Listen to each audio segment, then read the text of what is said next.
We're the indie project Bee and Theo, and we've been living and travelling the world in vans for the past 6 years. We're currently renovating an abandoned stone barn in Portugal to turn into a beautiful tiny home for us and our cats Ginjey Bear and Furrnando. Follow our journey from the very beginning as we document the whole process of creating an off-grid home. Hello everyone and welcome back to another video. It's another gorgeous day, cloudy and sunny at the same time, and today we're actually getting cracking with something that every single person who owns a piece of land in Portugal has to do.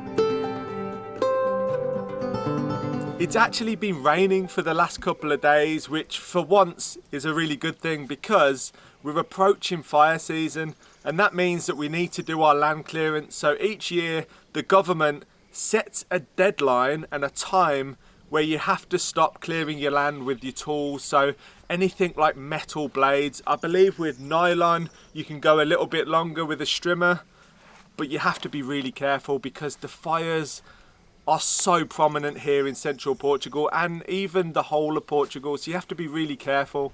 And it's our duty as landowners to keep our land nice and clear. That being said, there's lots of abandoned land around us that we can't control, but the best thing we can do is create fire breaks around our house and around our land to make sure we're protected. Part of our land clearance is to burn some Spanish and French broom that we cut down from around our barn, and unfortunately in 2017 Portugal experienced some really bad wildfires that took a lot of lives, and because of that the government actually brought in an initiative. So if you have a fire on your property you have to register it, and it's actually really simple to do it online. You pinpoint your exact location so the local fire department know exactly what is going on, and if anything does get out of hand, they know exactly where to go.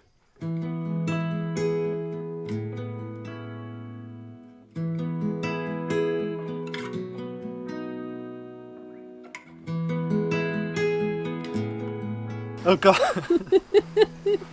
I've got to make sure my throne's nice and dry because I'm going to be on this tractor for the next few days, constantly cleaning this land, and I wish they did a cup holder so I could have a nice cold can of Coke next to me. I think now's the time to create one.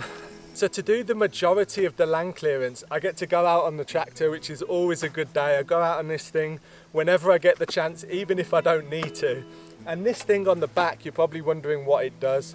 And this is a brush cutter, and I can use it to clear our land really effectively. We have broom that I can drive this thing through and it will really mulch it down. I've got brambles I can drive through. I've got ferns that are head height, plough straight through them and it's not a problem at all. But also really long grass as well, and it's not designed to be like a finish cutter.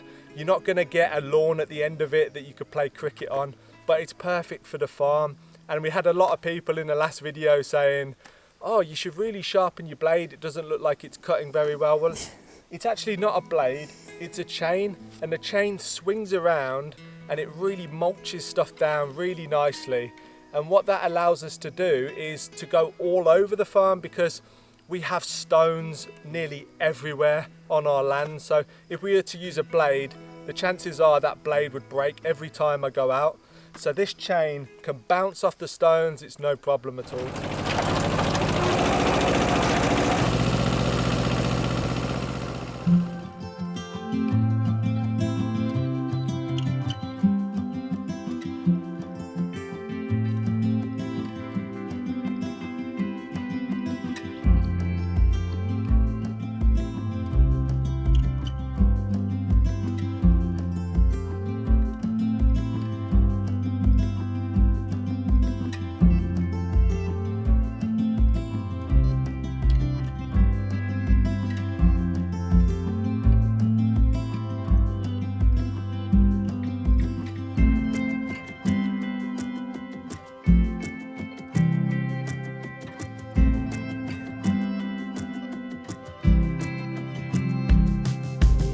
So this tractor is 4-wheel drive, which is really useful for getting me out of situations if I'm on the land in the winter and it's quite muddy and quite wet. But right now the ground's quite firm, so I shouldn't have a problem. I've found the best way to cut the grass is to have it in low gear ratio, and also have the PTO spinning the chain in high, and that seems to cut the grass really nicely.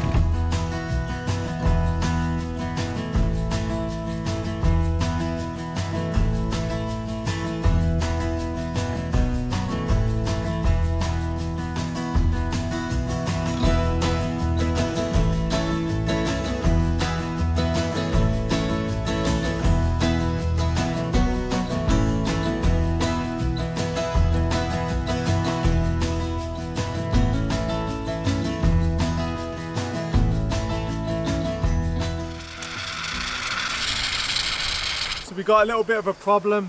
As you saw from that clip, the radiator looked like it was overheating and there was water bubbling out of the tube. Feels really hot, and I think what's happened is, because I've had to drive through such high grass that's higher than a tractor, the radiator had got all dried grass stuck on it.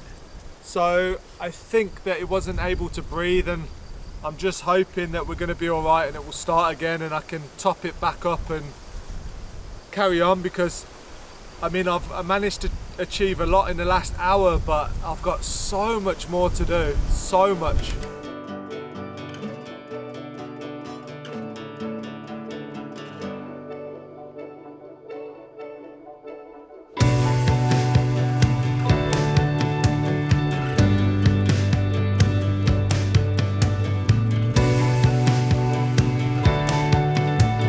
Now we're letting the tractor cool down for a little bit, so during that time Theo is going to get on the strimming and get to the bits that he couldn't get to with the tractor anyway, so he's got some more work to get cracking on with.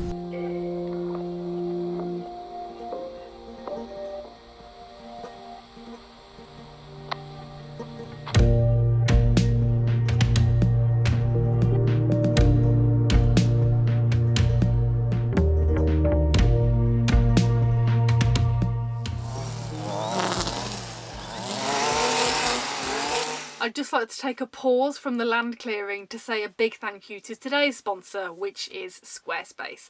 If you don't know what Squarespace is, it's a fantastic online platform for you to build and design your very own website without any experience at all in web design. We built our website through Squarespace, and it's a really great place for us to be able to have our blog. There's so many different features on there. I love being able to add photos and videos. We've got our newsletter, podcast, even our social media accounts are all in one place, and it's a really great way to be able to find us online. So if you want to try out Squarespace and find out just how easy it is to use and create your very own website, then just head to squarespace.com/indieprojects for a 14-day free trial and 10% off your first purchase of a website or a domain. The link is also in our description, so go and try it out.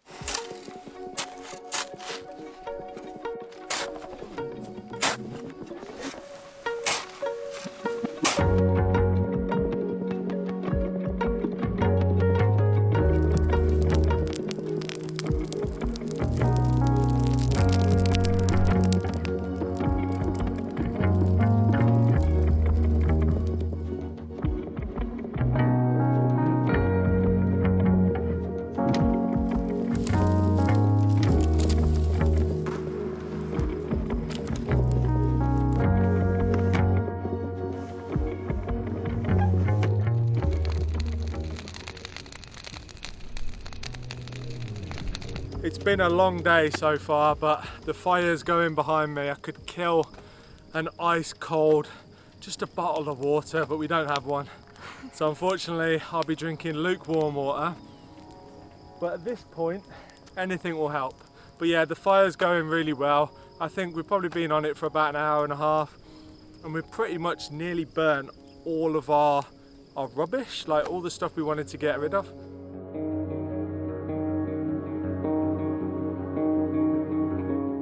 So you're probably wondering why I'm driving around with more broom in the back of the truck. and that is actually the 5th delivery.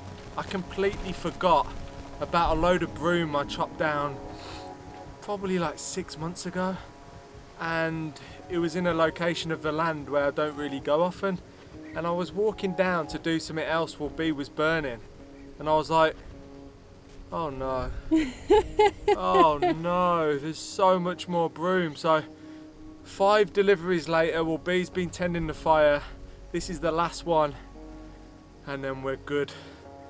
And then we need to go check on the tractor, don't we? Yeah, we do. It will have cooled down by now. Oh, definitely. It's been hours.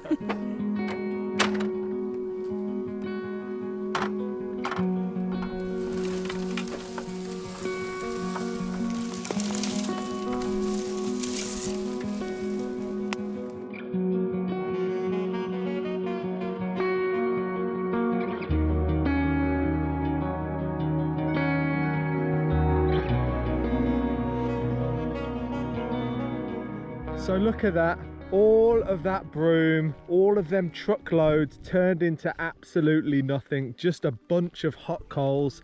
And now we're gonna do the ritual that we always do on the land when we have a fire, and Bee's gonna walk across the hot coals with bare feet. Okay? It invigorates me, makes me feel alive. Let's go. Now, you didn't really think that I walked across those coals now, did you? No, I'm terrified of doing that. I actually don't understand how people do it. If you've done it, drop a comment, because I'd love to hear more about it. But anyway, enough rambling about the coals. We're now going down to check on the tractor. We've left it for about a long 4 hours. It's been a good few hours. It should be 100% cooled down, so we can check and see how it's doing.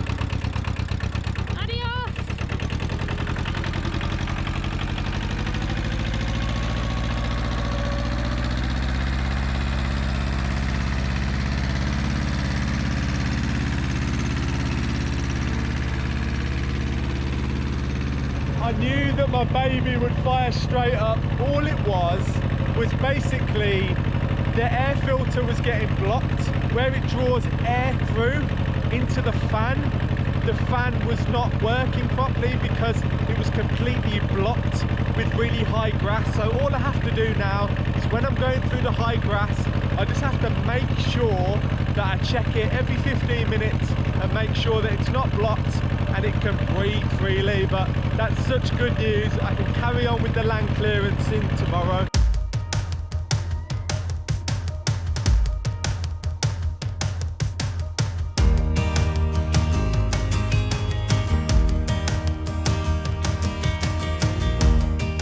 It's the next day and we've just arrived in a city called Furrnando because our truck is due for its inspection. So if you're in the UK, that is like an MOT. Here it's called IMT, I think. And basically it's very different to how we've done any inspections in UK and our UK vehicles. Usually you drop it off at a garage and they do what they need to do and then they tell you the result at the end. Whereas here in Portugal, they got a really cool system where you turn up and you almost drive through a conveyor belt. There's different sections and they test different things at the different sections, and then you drive out the other side of the building and you either pass or you don't. But if you don't pass, it's fine because they give you actually 30 days to correct all the things that need correcting. So you guys can see here, it's like a really big warehouse, and then you drive all the way from one end through and out the other, and you can see the different stations within there where they check things like, you know, your brakes, they check your speed dial, your indicators, your lights, your emissions, all that kind of thing. And Bee's just gone into the reception, which is around this side, to try and get us an appointment. So I'm just back from reception now, quick and easy, gave them the paperwork, paid in advance. It was about 31 euros, and now we've just got to wait for them to call us through. And usually I'm pretty nervous in the UK when you're going for the MOT and you're a bit worried and you're like, is it gonna pass? I'm not sure. Well, I'm not nervous at all because there's not a hope in hell that this truck is going to pass this test. No, it's not going to pass. It is definitely not going to pass.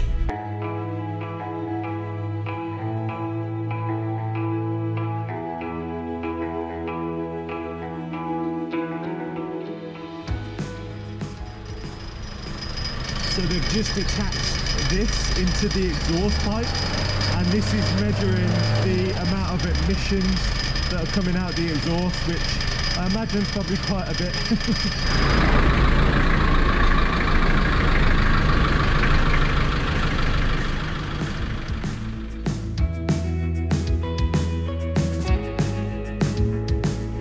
So we're probably about halfway through now. It's really loud in here. I'm not sure how much you're going to be able to hear of me, but it's such a simple process. There is a little bit of translation that needs to happen because obviously I don't speak perfect Portuguese, but I can understand what they're saying when they're saying indicators and blink the lights and the full beam. So far it seems to be going okay. So that was actually a pretty easy experience. If you've got your vehicle inspection coming up and you've never gone through it before, don't worry, it's really quite simple. It was really pleasant, everyone was really nice, and it's such a quick and efficient way to do things. And it's going to be a shocker to tell you, but the truck did pass. I know, I can't believe it. It didn't. It did fail, but it failed on barely anything. Yeah. Like, we're going to just take that to a garage now, get them to fix the problem because I'm not sure how to fix the problem. This was the main thing it failed on. So check it, let me just get a wider shot, closer. The fact that the wheel turns halfway and the wheels don't actually turn. They spent ages just going like that. Like, we're turning the steering wheel, but the wheels aren't turning. Wheels aren't moving, so that's a problem that needs fixing. But apart from that, we get that fixed, we come back, retest it, and we're good. We are good, and we're very excited about that. I'm shocked. I'm actually shocked, to be honest. I'm very shocked. The amount of abuse this vehicle takes, like driving up literal mountains. You all know that this truck is a legit workhorse, and I just love this truck so much, and I love it even more now. It has surprised me. It has surprised me. So let's go and get back to the farm. Yep. We're now back home after the incredibly unsurprising results of the inspection centre, and last night Theo absolutely smashed it on the tractor, getting so much of the land cleared. I can't wait to show you, it's amazing.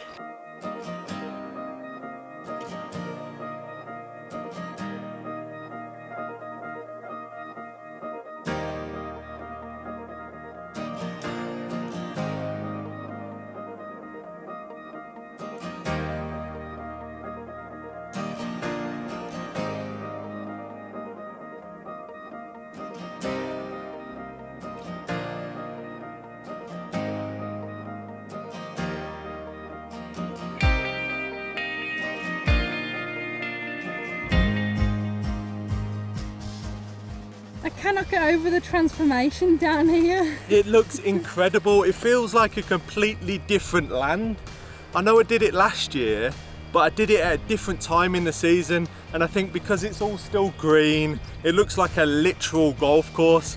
I'm so stoked with how it's turned out, and I got to bond with my tractor for many hours, which means I've figured out so many more techniques. And last year I was spinning 360s around the trees, trying to really use the tractor to really do a fine cut. And this year I've done a bit of a rougher cut. It's a lot quicker, and then I've left all of the gaps between the trees and around the trees to go over with the strimmer. It's way quicker. It means that I have to spend way less time on land clearance, and it's just overall better because I can spend more time on the barn now instead of spending another 2 days clearing the land. And I'm gonna get the drone, I'm gonna take it up so I can show you the full scale of what I've done.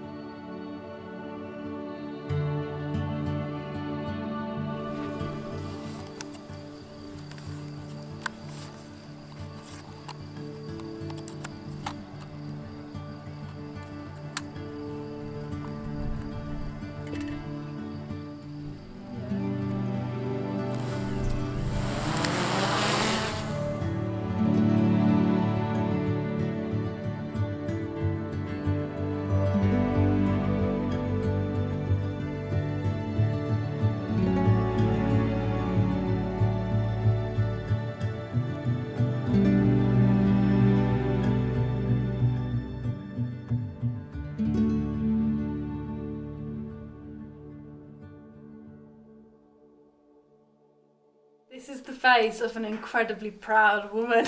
You should be proud. You really should. I'm proud. This ceiling took 3 coats of Danish oil. And that might not seem like a big deal, but that is every single square inch of exposed wood. So that's every single side of these beams, every single piece of cladding, the ridge beam, everything. And if you want to see the difference... I mean, just look at that grain, guys.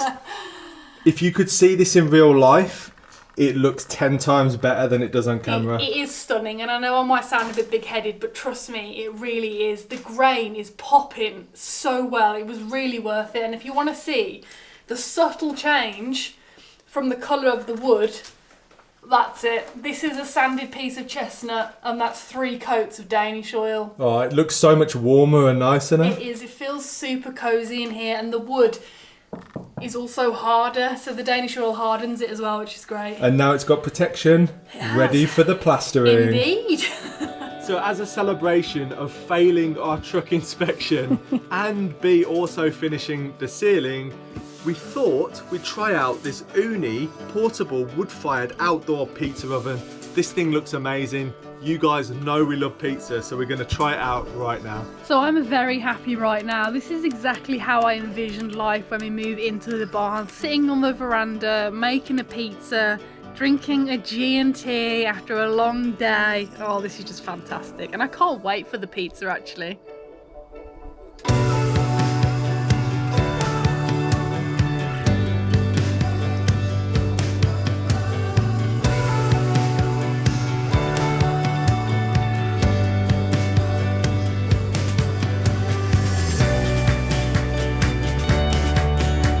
We just got the first pizza out of the wood-fired oven and it looks incredible. It really does. Look how the cheese there has melted so beautifully. It cooked really fast.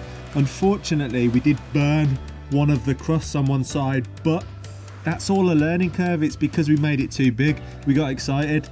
I'm pretty sure life doesn't get better than this, and I've got the first slice. I'm gonna give it a go. To be honest, it looks a 10 out of 10, so let's see how it tastes.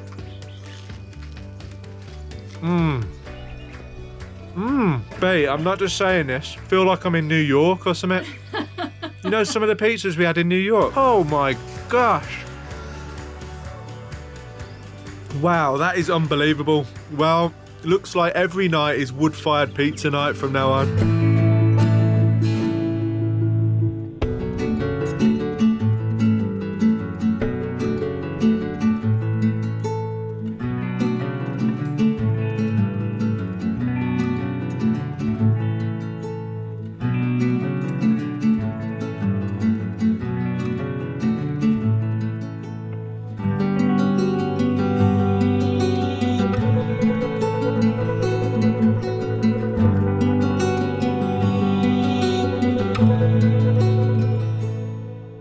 Well, that was a great success, and I'm just on my way to the chicken coop to make sure the chickens are all tucked up in bed.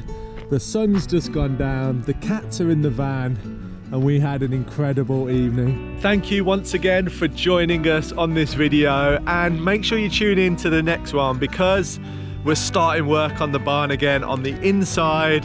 We got plenty to be cracking on with. The plastering's coming soon. I know a lot of you guys are waiting for that. So yeah, thanks for joining us, and we'll see you on the next one.